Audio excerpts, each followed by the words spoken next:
It was a quiet, crisp night on the Arlesdale Railway, and all the miniature engines were resting in their shed, all except for Rex. He was at the Arlesdale mines, helping the workmen with a large order of ballast. The order would take several days to finish, and the men were working all through the night to get as much of the order done as possible. "How much longer until we go?" Rex asked his driver. "1 minute sooner than the last time you asked," the driver laughed. "You're not scared of the dark, are you?" No, not at all," stammered Rex. Rex didn't like working at night. He wasn't afraid of the dark, only what could be in it. It was nearly midnight when the workmen finally finished, and Rex quickly set off for home.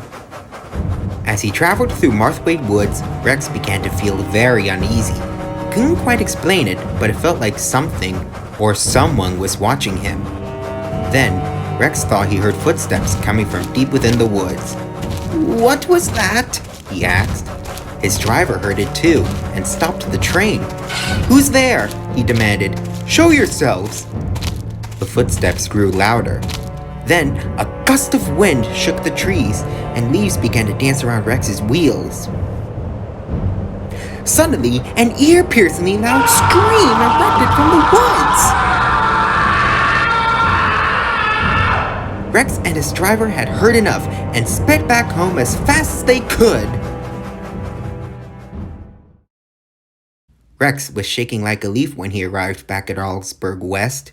He shunted his trucks into a siding and went slowly to the sheds. But Rex was so skittish that the moment he touched the buffers, he let out a frightened whistle. "Help!" he cried, and the other engines woke at once. "Rex," yawned Bert. "What's the matter?" Ghost in the woods," stammered Rex, still shaking in fear. "Ghosts?" groaned Mike. "Nonsense! There's no such thing." "But I heard it," protested Rex. "I heard its footsteps behind the trees, and then it let out this horrible scream. I've never heard anything like it before." "It was probably just the wind," yawned Mike. "It wasn't," said Bert, his face now pale. "It was Clayton." "Who?" asked Mike and Rex together. "It happened a long time ago," began Bert, "back when the Mid-Sodor Railway was still active and full of many friendly faces. But there was one driver who wasn't a friendly face at all. That driver was named Clayton. Clayton was a very aggressive man who always tried to have his way, and I'm sorry to say this crept into his work habits as well. Clayton drove his engines very roughly and would glare coldly at them if they dared to speak back to him. Eventually, his behavior became so rough that he was taken off driving passenger trains and was instead assigned to drive the mining engines. Clayton didn't like this at all and would handle the mining engines very poorly. Trucks and equipment were damaged because of Clayton, but he didn't care a bit. The quarry manager couldn't fire him because of a worker shortage, so Clayton continued on in the same aggressive manner. One day, Clayton was shunting a row of trucks into a siding when his engine began to groan in pain. "Clayton, I don't feel so good," it winced, but Clayton didn't care. "Shut your trap, you bloody rust bucket!" he shouted, and the engine kept quiet, but it felt as if it was about to burst. Then, Clayton bumped the trucks into the siding very hard. The engine shrieked in pain, as suddenly a loud bang sounded out, and a jet of high-pressure steam and scalding water burst into the engine's cab and onto Clayton's eyes. He screamed in agony as the hot water and steam burned his eyes, slowly melting them into nothing. Another driver quickly shut off the engine's steam, but by then it was too late. Clayton was still screaming, his hands scratching at the bloodied, hollowed sockets where his eyes had once been. Several workmen tried to subdue Clayton, but to no avail. In a fit of pain and rage, he ran off towards Marthwaite Woods, his arms flailing wildly. No one saw him again after that. What happened?" gasped Rex. "No one knows for sure," continued Bert. "Some say he disappeared in the woods. Others say he fell into the ocean. But one day, a year after Clayton's accident, a hiker went missing in the woods. After 3 days of searching, someone found his body lying motionless on the ground. But when they turned him over, they were horrified to find out that his eyes had been plucked out of his skull." No one knows where the hiker's eyes went, but in the years that followed, many more unfortunate people were found dead in the woods with their eyes missing as well. Legend has it that Clayton still roams the Marthawaite woods at midnight, looking for a new pair of eyes from whoever dares to step foot in his territory. His footsteps and shrieks of pain echo through the night as he wanders the woods looking for his next victim. But he's never satisfied with the eyes he finds, so he keeps hunting for a new pair. Maybe it could be yours.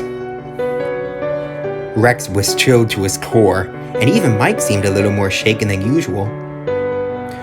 "Well, you need to work on your ghost stories, Bert," he said a little shakily. "There's no ghost in those woods." "And I suppose you'd like to prove that?" retorted Rex. Mike, who was now too cross to think clearly, agreed to Rex's proposition. "I bet I could travel through those woods at midnight and nothing would happen," he said firmly. "You wait and see. There's no ghost in those woods." And he went huffily to sleep.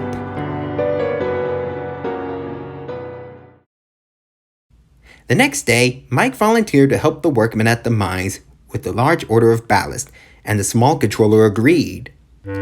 As Mike headed off for the mines in the evening, Rex and Bert were worried that this would be the last time they would see Mike in one piece. Mike stayed at the mines all night, and by the time he was able to leave, it was nearly midnight. He didn't want to admit it, but Mike was starting to have second thoughts about the whole bet.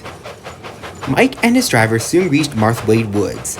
The trees seemed taller than usual, and every little sound seemed to echo through the trees. "Nothing to it," Mike said to himself. "There's no ghost." But up ahead, a large branch had fallen across the line. Mike's driver stopped his engine and went to move the branch when he heard footsteps coming from behind. "Hello?" called Mike's driver. "Anyone there?" No reply came. Then the footsteps began to grow louder. "Whoever's there," stammered Mike, "show yourself at once." Suddenly, a tall, shadowy figure emerged from behind a tree beside the line, its eyes glowing a bright shade of blood red. Mike and his driver went pale.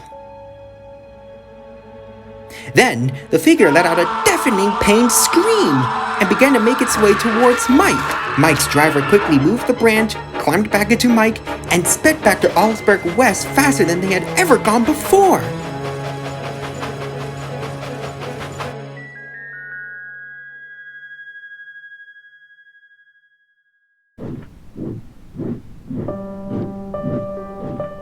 Mike said nothing as he slunk quietly back into his shed.